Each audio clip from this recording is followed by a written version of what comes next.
Hello, people. So, this is my first episode here. Welcome to my first episode of Daily Dose of Noticing.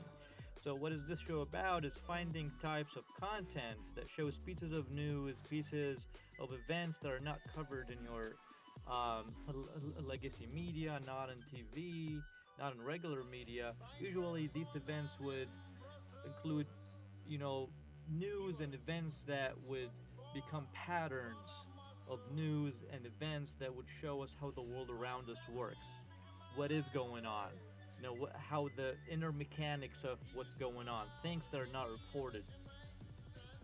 The show features me reacting and actively, lively, noticing, learning, and so you can join in with me. And this specific episode is going to be solely from a channel that I found called Breezy Politics that have a very good noticing content. Um, so this channel is called Breezy Politics. Welcome to first episode of your daily dose of noticing. Let's head into it. Thing I've ever seen. The guy's saying, How do we fight back? Our influences? you'd think they wouldn't film it. You'd think someone would just not film this.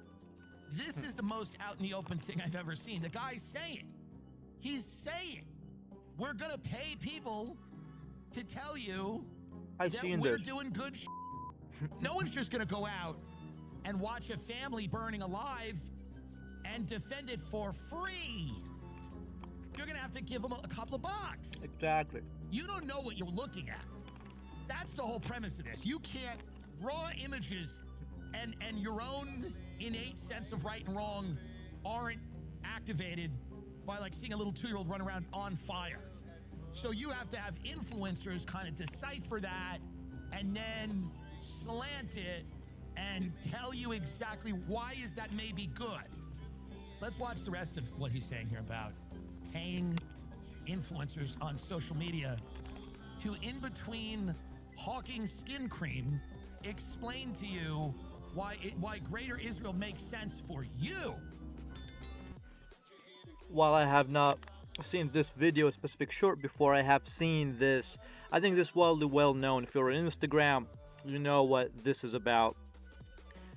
This guy down there is, said about the 7K, everybody who would post stuff that would go with his policies gets paid 7K. So it's not a first time me knowing about this. So just go to the next one.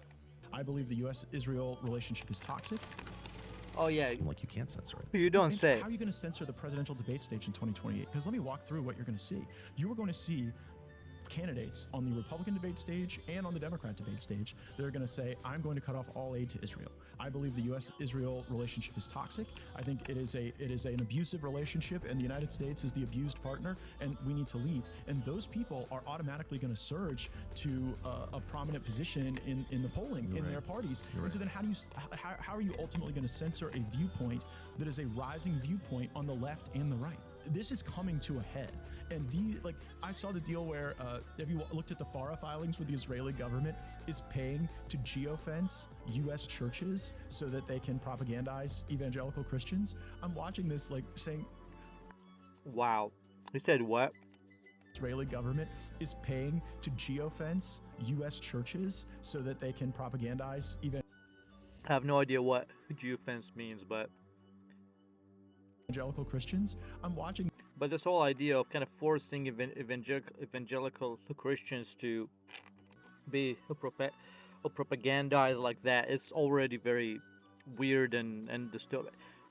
Did you know about this before? propagandize evangelical Have you Christians. noticed this before? I'm watching this saying it's not going to work.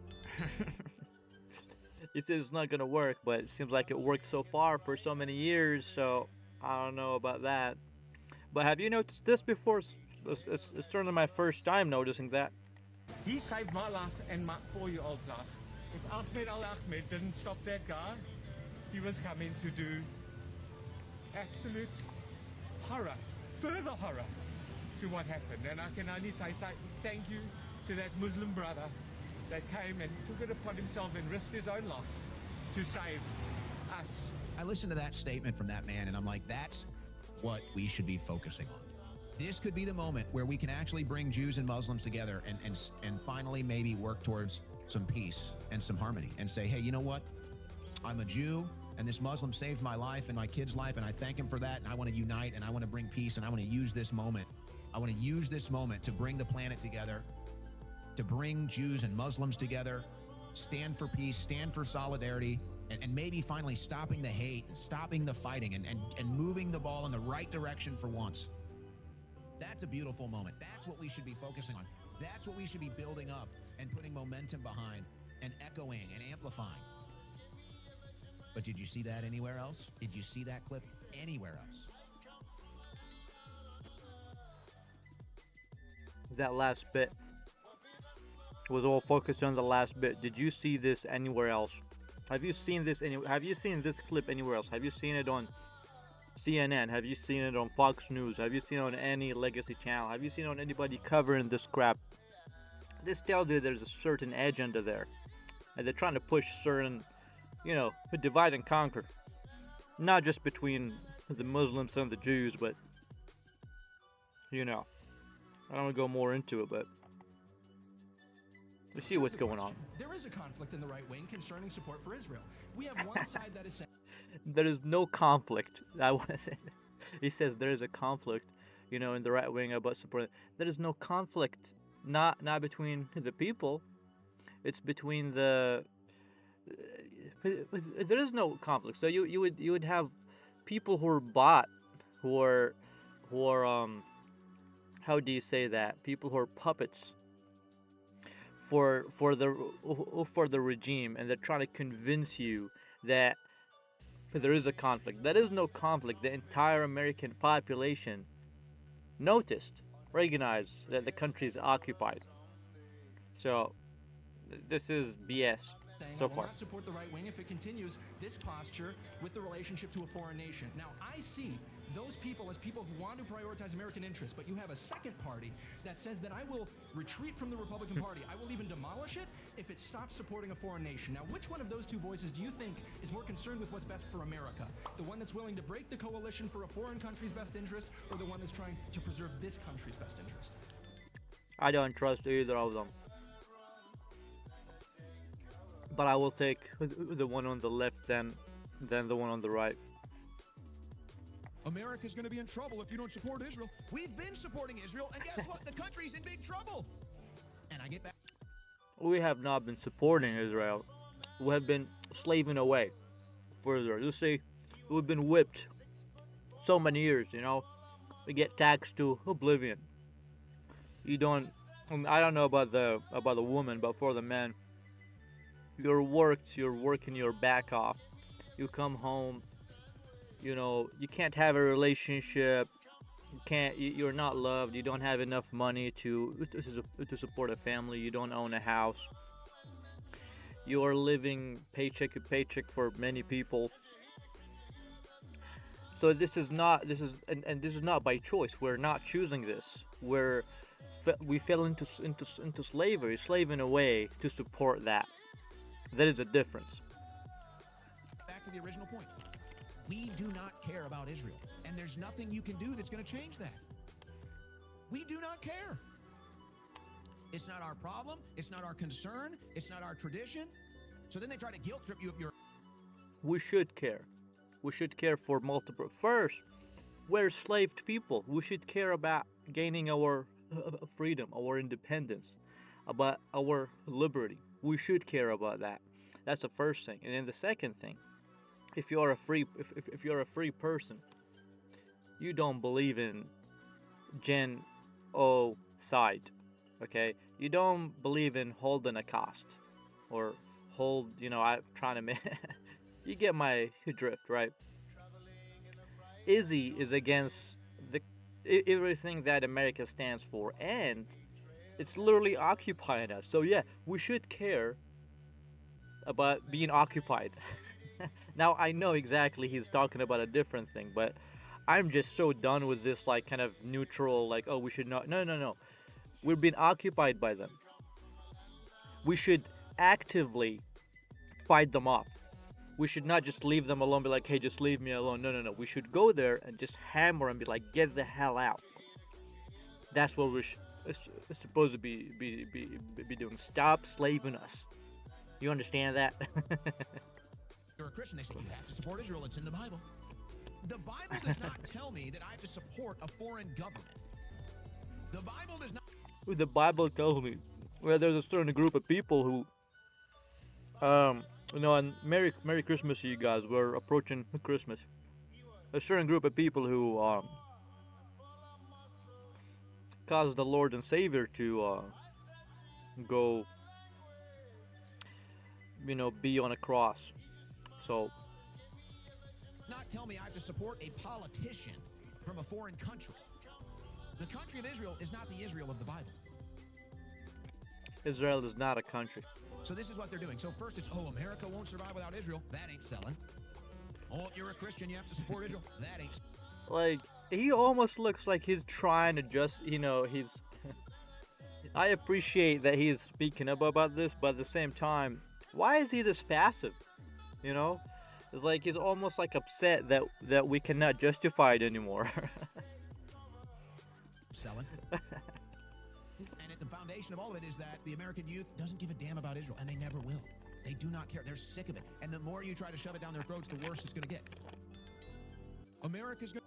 Well, that is if we're free people, but nowadays I doubt it. Are we free people? Are we filled with people who we earn for freedom? I don't know. This party's changing on the issue of Israel. I mean, when I was at Fox, you supported Israel, period. Like, no one was really interested in your actual opinion. You just supported Israel. But the party started to turn after 10/7. I found it kind of funny that Ben thinks he has the power to decide who gets excommunicated from the conservative movement, which shows a typical blindness about his position in it. And I resent that he thinks he's in a position to decide who must say what to whom and when. Thank you.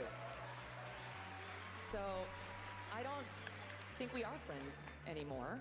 I've been a very good friend to Ben. Nobody knew who the heck Ben Shapiro was when I started putting him on my shows on the Fox News channel.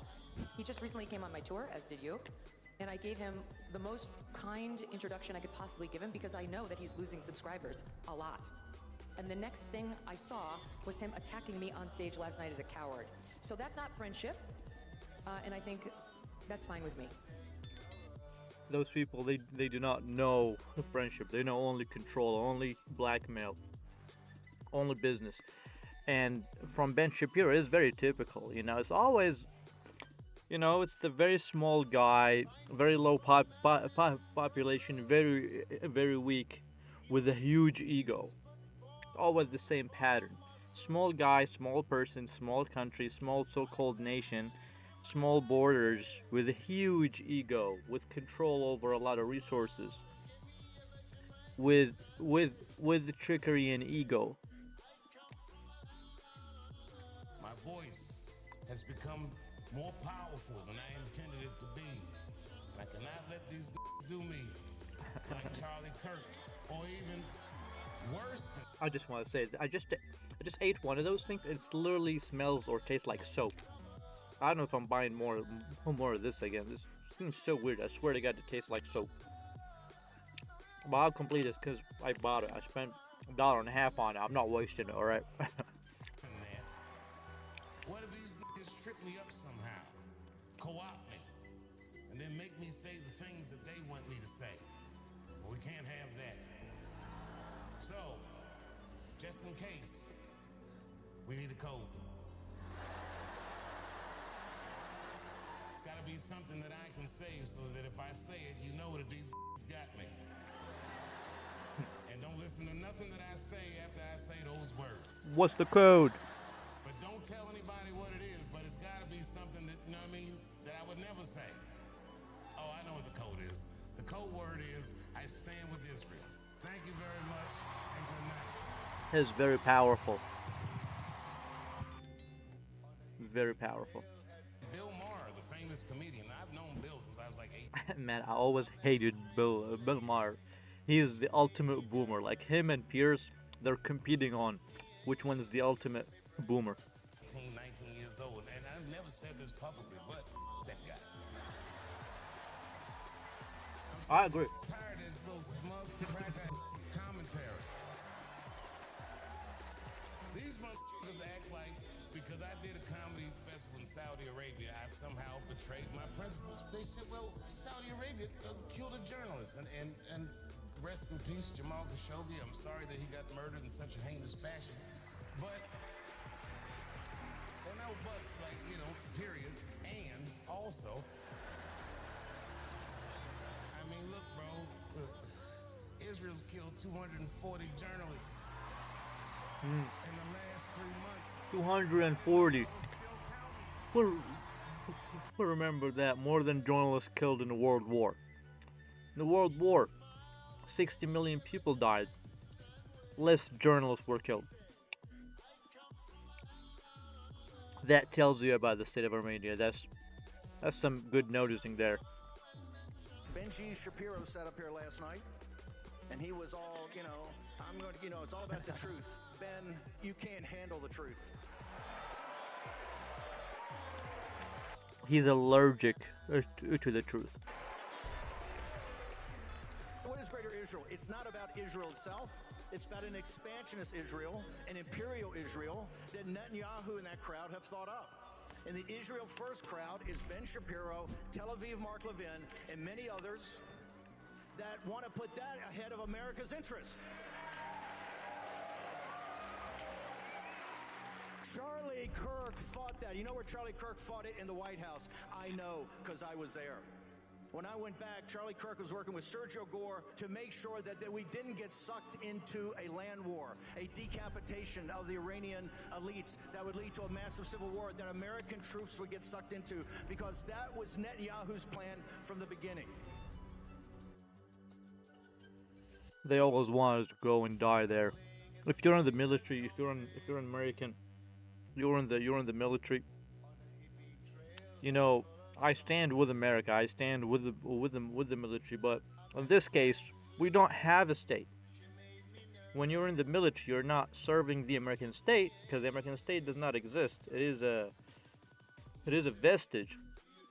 It is a limb for another nation, or so-called nation. So, I don't know. Attacking millions of Americans because they're Muslims? It's disgusting. You should not attack people on those grounds, and you're seeing it from Republicans. What the hell are you doing? What you're doing is trying to divide the country, and I've lived through 50 years of this crap. All these fake race wars that they're always promoting. Oh, go hate each other while we loot the treasury. That's exactly what's going on, and most people are totally sick of that. So yes, there is a possibility for a huge coalition of decent people once they free their minds from the traps set for them by others and realize, wait a second, we all want to make this country better. And the 15% or 30% who don't, okay. You know, good luck in Maryland or wherever you wind up. But the rest of us would like to fix it.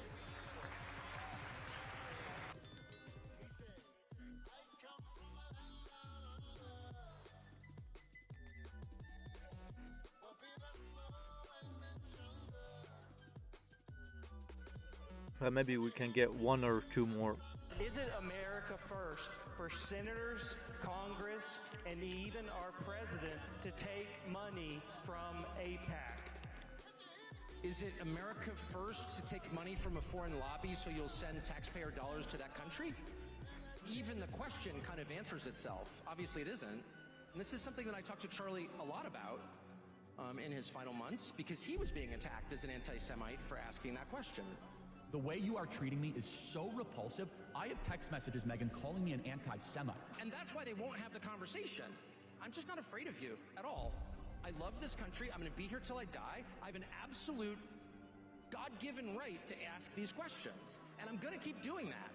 Period. And you can shoot me or put me in jail, but the questions won't go away. And that's why they respond with, like, rage and shame, because you caught them doing something they can't defend. Duh. It's really watered down stuff, I mean, so far. It's pretty interesting, isn't it? You know, all these questions that we have. Alright, well, this is it. I'm getting tired here. See you in a different one. See if there's going to be an episode 2. That would depend on how this one does. Stay strong and don't budge.